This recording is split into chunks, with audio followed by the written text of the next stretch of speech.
When a group of bikers rolled into a small-town diner one stormy night, everyone went silent. The leader, a man known for his rough past and sharp gaze, noticed something that stopped him cold. The waitress serving their table had faint bruises along her wrist.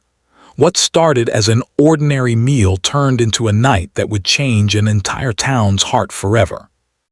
Before we begin, don't forget to like, comment, share, and subscribe to Folk Tales for more powerful real-life stories.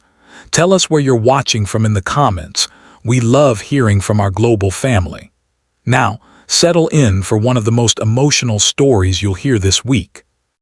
It was late evening when the sound of roaring motorcycle engines echoed through the quiet town of Maple Ridge. The diner lights glowed softly against the rainy street, and inside, the few remaining customers turned their heads toward the door as 7 bikers stepped in, shaking off their leather jackets. At the front was Jax Turner, the gang's leader, a man in his 40s with a thick beard, gray-streaked hair, and a presence that filled the room. Most people saw him as trouble, the kind of man who didn't belong in peaceful places like this. But that night, something in his eyes looked different, tired, searching, almost human beneath the hard shell. Behind the counter, Emily, the young waitress, forced a polite smile as she greeted them. She was in her late 20s, slender, with dark hair tied in a loose bun and soft brown eyes that hid more pain than she'd ever admit. She wore a plain blue uniform, slightly faded from years of washing, and tried to keep her hands steady as she picked up her order pad. Her left wrist, pale under the light, carried faint marks, bruises that even makeup couldn't fully hide. The bikers laughed loudly, joking among themselves as they slid into the booths, but Jax watched her quietly. Something about her manner, the way she flinched at sudden noises, how she smiled only with her lips tugged at him. When she poured his coffee, he noticed her hand tremble slightly. "You okay there?" he asked softly. Emily froze for a moment, then forced another small smile. "I'm fine, sir. Just tired, long shift." Jax nodded, but his gut told him there was more behind those words. As she walked away, one of the younger bikers chuckled. "Man, you're scaring the poor girl." Jax didn't respond. He just watched her disappear into the kitchen.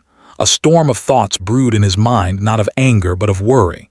He'd seen that same look before in his sister years ago, before she left an abusive home. The memory hit him harder than he expected. He clenched his fists under the table, feeling a flicker of protectiveness rise in him, something he hadn't felt in years. When Emily returned with their meals, Jax noticed she was trying to hide her limp. His voice was calm but firm when he asked, "You sure you're okay?" She hesitated, glancing around as if afraid someone might hear. "Yeah, really, I'm fine," she whispered, but her eyes betrayed her. Jax caught the quick movement of her gaze toward the corner booth, where a man sat alone, staring at her with an unmistakable glare. He was in his 50s, wearing a mechanic's jacket, a rough-looking man with cold eyes that never left her. Jax's heart tightened. He'd seen eyes like that before too, controlling, possessive, dangerous. He leaned back in his seat, watching the man for a few minutes, then quietly whispered something to his crew. They all fell silent. The tension in the diner thickened like fog. Emily brought their food, thanked them softly, and hurried back toward the counter, clearly trying to stay busy.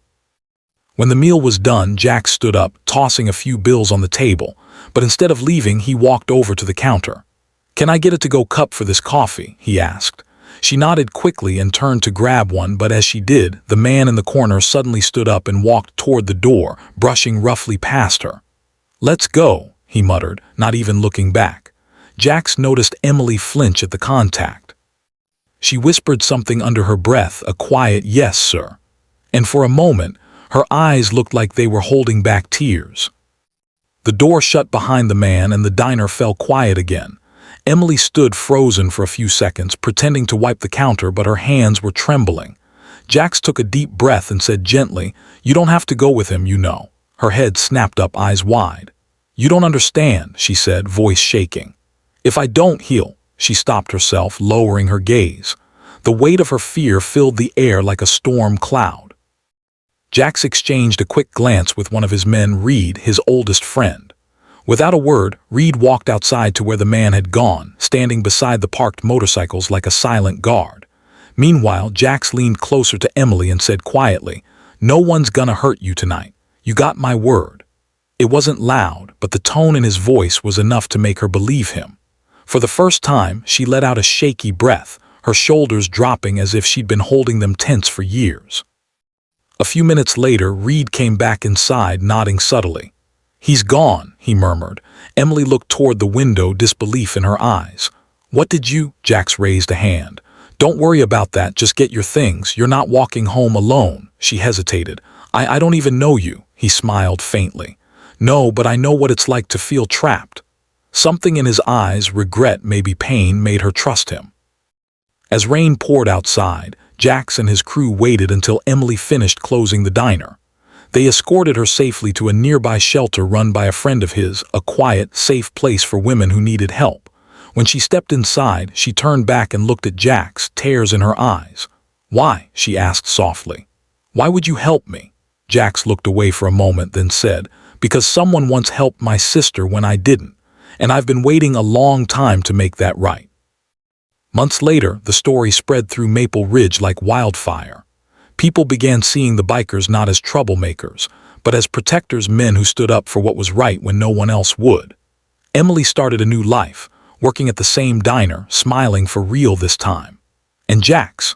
He still rode through town every now and then, never staying long, but always leaving behind the quiet reminder that strength isn't in power or fear, it's in kindness, and in standing up for those who can't.